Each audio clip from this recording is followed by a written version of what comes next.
છકાય નહીં, દુઃખમાં રડાય નહીં,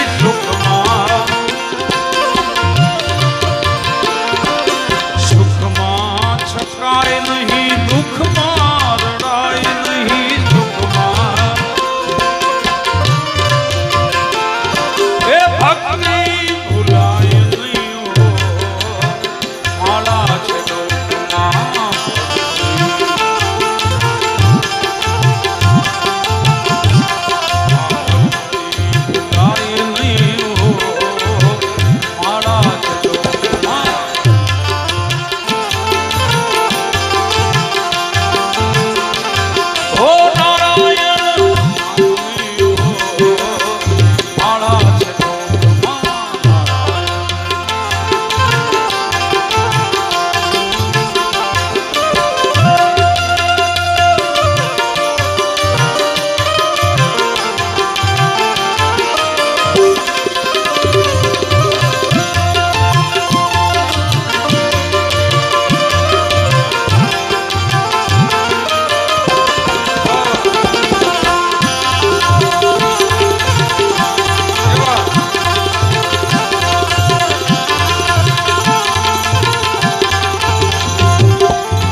સંઘરાય નહીં એકલા ખવાય નહીં ધન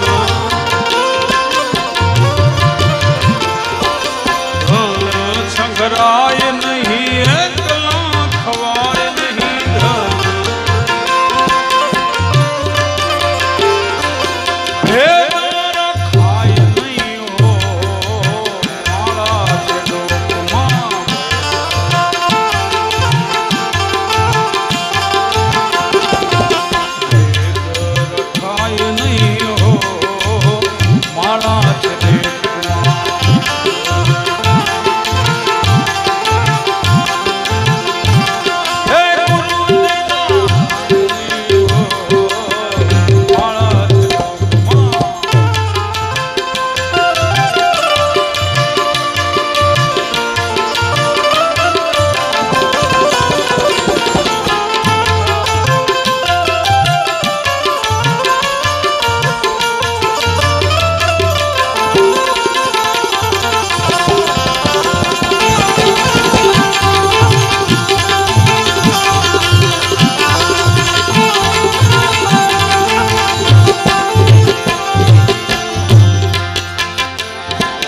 બોલ્યું બદલાય નહીં ટેકને તજાય નહીં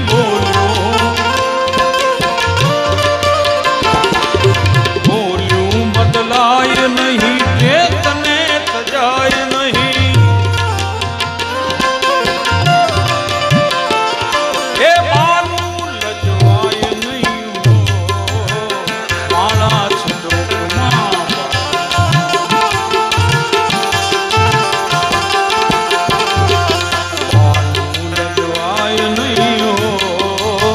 માળા છે લોકમાં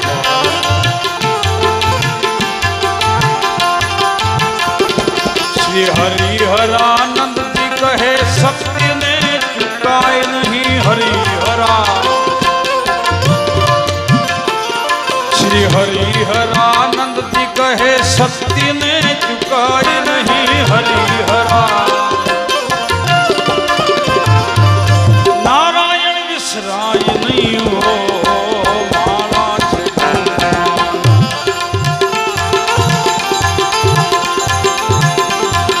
નારાયણ નારાયણ નારાયણ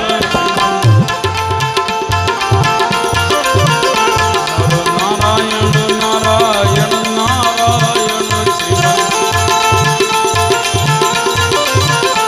આ બધાએ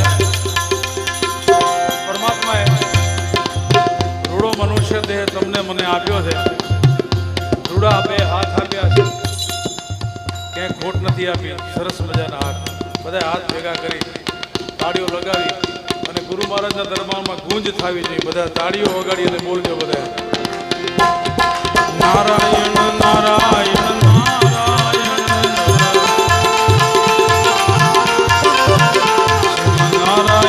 નારાયણ નારાયણ રાજા રામ રામ રામ સીતા રામ રામ રામ રાજા રાજા રામ રામ રામ સીતા રામ રામ રામ રાજા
नंदन जय सिया राम।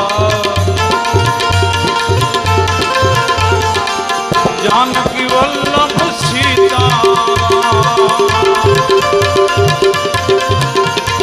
जानकी वल्लभ सीता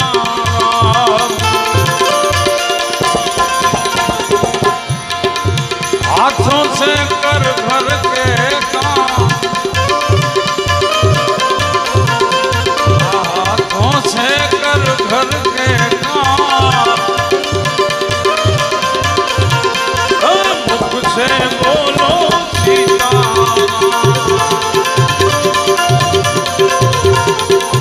मुख से बोलो सीता,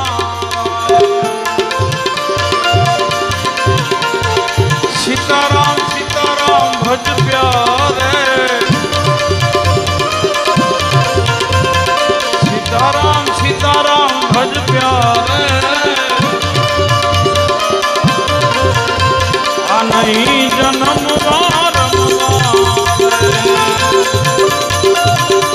श्री कृष्ण गोविंद हरे मुरारी, श्री कृष्ण गोविंद हरे मुरारी, हे नाथ नारायण वासुदेवा, नाथ नारायण वासुदेवा, अंबानी जय भोला शंभुनी जय जय, अंबानी जय भोला शंभुनी जय जय, महापुर निवासी माय अंबानी जय जय,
અડધો મિનિટ શિવજી મહારાજની ધૂન બોલાવી. ઓમ નમઃ શિવાય, નમઃ શિવાય.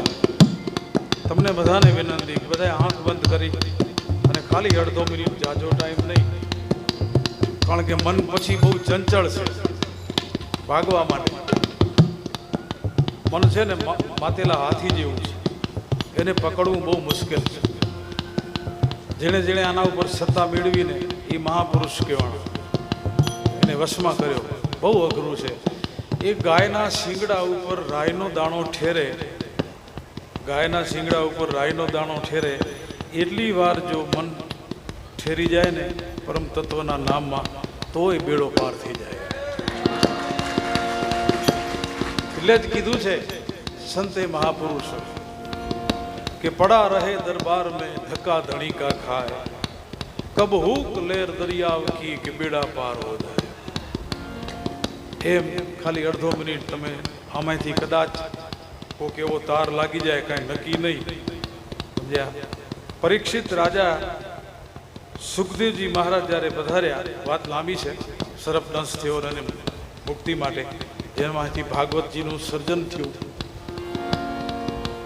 સુખદેવજી મહારાજ બાલ્ય અવસ્થામાં નાળીઓ ગળામાં વીંટેલો હતો, પધારેલા. બધા મોટા મોટા વિદ્વાનો ઊભા થઈને ચરણ સ્પર્શ કરવા માંડ્યા. ત્યારે પરીક્ષિત રાજાએ નક્કી કર્યું કે આમાં કાંઈક છે. આ નાના બાળકને બધા વિદ્વાનો ઊભા થઈને ચરણ સ્પર્શ કરે છે, એટલે આ મારો મુક્તિનો દ્વાર ખોલશે, બીજાનું કામ નથી. ચરણ પકડી લે છે અને મહારાજ સહમત થાય છે મોક્ષ અપાવવા માટે. અને કહે છે કે મહારાજ 7 દિવસની અંદર શ્રાપ મને 7 દિવસનો છે, એમાં 2 દિવસ તો નીકળી ગયા છે, હવે ખાલી 5 દિવસ રહ્યા છે. ત્યારે સુખદેવજી મહારાજ કહે છે કે રાજન ચિંતા કરો માં, મોક્ષ માટે તો એક પલે વધી પડે. એમ ગુરુ મહારાજના આશીર્વાદ ક્યારે મળી જાય ને ક્યારે બેડો પાર થઈ જાય કાંઈ નક્કી નહીં, પણ એમાં રટણ લાગ્યા રહેવું જોઈએ. એમ કાંઈ હેલું નથી મળી જતું. જો અમુક તો એમ કહેતા હોય છે બાપુ, બેઠા હોય ઘરે, સમજ્યા, પછી આપણે કંઈ શું તો ગુરુ મહારાજ કરે એ સાચું. ગુરુ મહારાજ કરે. હવે ગુરુ મહારાજે તો તમને કીધું કે આમ જાઓ, જવું તો પડે કે નહીં આપણે? બરાબર.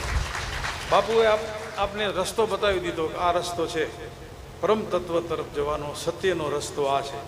આના ઉપર તમે પગલાં માંડો, તમને ક્યારેય વાંધો નહીં આવે. પણ તમારે કરવું તો જોઈને.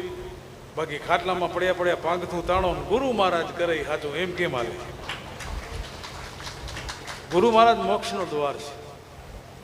હું તો ત્યાં સુધી કહ્યું છે. આ એક પરંપરા છે ને, મેં ભાજ્યું આખું, આ રવિભાટ સંપ્રદાયની પરંપરા છે, કબીર વિચારધારા છે. આ કોઈ જેવી તેવી બાબત નથી. આ સમજ્યા? જેમાં રવિ સાહેબ, ભાણ સાહેબ, ખીમ સાહેબ, ત્રિકમ સાહેબ, મોરાર સાહેબ, એવા એવા દાસ હોથી, એમાં ઠેઠ હિંગરિયા સુધી હરિ સાહેબ, એવા મહાપુરુષો થયા છે. રવિભાણ સંપ્રદાયની વાણી જેવી કોઈ ઉત્તમ વાણી ક્યાંય નથી. બધી વાણી ઉત્તમ છે, હું એમ નથી કહેતો. એમાં વધારેમાં વધારે જો ભજનો કોઈના હોય તો રવિ સાહેબના છે, મોરાર સાહેબના શિષ્ય, મોરાર સાહેબના ગુરુ રવિ સાહેબ. કારણ કે એમને ભાણ સાહેબના આશીર્વાદ હતા, એના ગુરુ મહારાજના આશીર્વાદ હતા, એટલે વધારે વધારે વાણી એમની છે. એટલે એ પરંપરામાં આપણે બેઠેલા છીએ. એટલે હું ખાલી એક ધૂન બોલાવું છું, તો તમે બધા 1 મિનિટ આંખ બંધ કરી અને બોલજો. ક્યારે બેડો પાર થઈ જાય કાંઈ નક્કી નથી, લાગ્યા રહેવું જોઈએ. એટલે જ કીધું છે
મહારાજની સ્તુતિ લઈ થોડાક ભજનો લઈ અને પછી આપણે પાછા મોરારદાસને સાંભળીએ.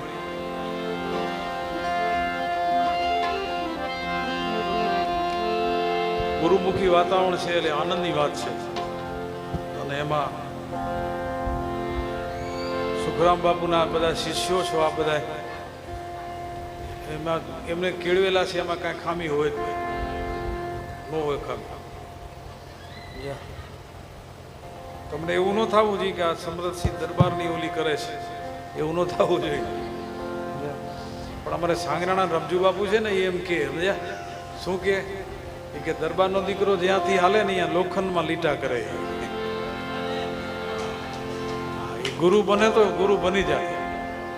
વિશ્વામિત્રજી ક્ષત્રિયમાંથી બ્રાહ્મણ બન્યા હતા, પણ સારા સારા વિદ્વાનો બ્રાહ્મણો ચક્કર ખાઈ જાય એવા બન્યા હતા. હરિશ્ચંદ્ર વેશ્ય બન્યા હતા, પણ સારા સારા સેવા કરવા વાળા વેશ્ય ચક્કર ખાઈ જાય એવા બન્યા હતા. સીબી રાજા વાણિયા બન્યા હતા, માંસના લોચા ત્રાજવામાં નાખી દીધા, વાણિયા ચક્કર ખાઈ જાય એવો વેપાર કર્યો. એમ આપ ભાગશાળી છો. હું કોઈ કોમની જ્ઞાતિની વાત નથી કરતો, હું કોઈ દિવસ કોઈ કોમ ઉપર નથી બોલતો, વ્યક્તિ ઉપર નથી બોલતો, ધર્મ ઉપર કાંઈ કટાક્ષ કહેવા નથી કરતો. હું સૂફી વિચારધારાનો માણસ છું. અને આ જે રવિભાણ સંપ્રદાય જે છે એ આખી સૂફી પરંપરા છે. સૂફી શબ્દનો અર્થ થાય છે અભેદ. જ્યાં કોઈ ભેદ રેખા ન હોય, જ્યાં નાના મોટાના વાડા ન હોય, જ્યાં ધર્મના વાડા ન હોય, જ્યાં કોઈ જાતનો કોઈ પણ પ્રકારનો ભેદભાવ ન હોય, એને સૂફી પરંપરા કહેવાય. તો આજ તમે સૂફી પરંપરામાં બેઠેલા છો. બાપુના કોઈ એક સમાજનો તો સેવક છે નહીં, ઘણા બધા સમાજ છે આમાં. રવિભાણ સંપ્રદાયમાં જો ભાણ સાહેબ આવ્યા તો વારીના લોહાણા હતા. પછી રવિ સાહેબ આવ્યા તો વૈષ્ણવ વાણિયા હતા. પછી મોરાર સાહેબ આવ્યા તો વાવ થરાદ બાજુના વાઘેલા દરબાર હતા. એમને એમ ત્રિકમ સાહેબ મેઘવાડ સમાજના એક બ્રાહ્મણ હતા, ગરવા હતા. દાસ હોથી મુસ્લિમ હતા. પછી ઠેઠ તમે ઇંગ્રિયા સુધી હાલ્યા જાઓ તો હરિ સાહેબ એ પણ જાડેજા દરબાર હતા. એમ આમાં કોઈ પક્ષપાત રાખ્યો નથી. એવી એક પરંપરામાં તમે હું બેઠા છીએ. બહુ આનંદની વાત છે. અને અમને પણ દિલ ખોલીને અહીંયા ભજનો કે વાત રજૂ કરવાનો આનંદ આવશે. બહેનોની સંખ્યા બહુ છે, બહુ આનંદની વાત છે, બહુ સરસ વાત છે. ભજનો સાંભળજો. અને કોઈને ઊભા થવું હોય તો જ્યારે થોડો વિરામ આવે ને ત્યારે ઊભા થઈ જાજો. વચ્ચેથી ઊભા થાવ એટલે મને એમ થાય કે શું વાંધો પડ્યો કાંઈ. એટલે આ એવું છે બધું. એટલે